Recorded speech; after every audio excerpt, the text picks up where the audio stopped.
நாம் தெய்வங்கள் ஆகிறோம்.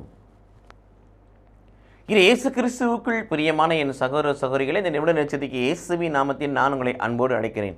நாம் தெய்வங்கள் ஆகிறோம். தெய்வத்தை போல் ஆகவில்லை, ஆனால் தெய்வங்கள் ஆகிறோம். மனிதன் தெய்வமாகலாம், ஆனால் தெய்வமாக்கப்படக்கூடாது. கடவுளுக்குரிய கடவுளுக்கும் செசாருக்குரிய செசாருக்கு கொடுக்கின்ற பிள்ளைகளாக இருக்கின்ற பொழுது மனிதன் தெய்வமாகிறான். பிரியமானவர்களே, இது இயேசு கிறிஸ்துவை சொல்லுகிறார்.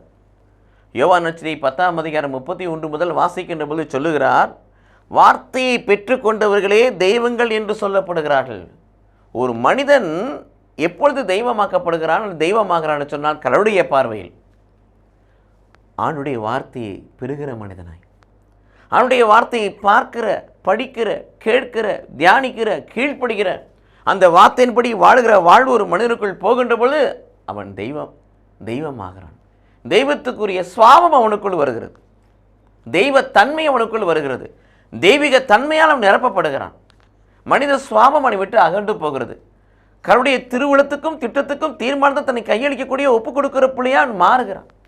அதனால் அவன் தெய்வமாகிறான். பிரியமானவர்களே, அதற்கு வழி செய்வது கடவுளுடைய வார்த்தை. நீதிமொழி 11:1 வாசிக்கிறோம், கள்ளத்தராசு ஆண்டவருக்கு அருவருப்பானது, சரி நிறையே அவருடைய திருவுளமாம். வார்த்தைக்கும் வாழ்வுக்கும் ஜெபத்துக்கும் செயலுக்கும் வித்தியாசம் இல்லாத வாழ்வை கடவுளுக்கு அர்ப்பணிக்கக்கூடிய பிள்ளைகளை நீங்களும் நானும் விருப்பம் என்று சொன்னால், கடவுளுடைய பார்வையில் நாம் தெய்வங்களாக, புனிதர்களாக, நீதிமான்களாக, நேர்மையாளராக உயர்த்தப்படுகிறோம். கடவுளால் உயர்த்தப்படுகிற வாழ்வை பெற இத்தகைய வழியில் நாம் பயணிப்போம். கடவுள் நம்மை ஆசீர்வதிப்பாராக. ஆமென்.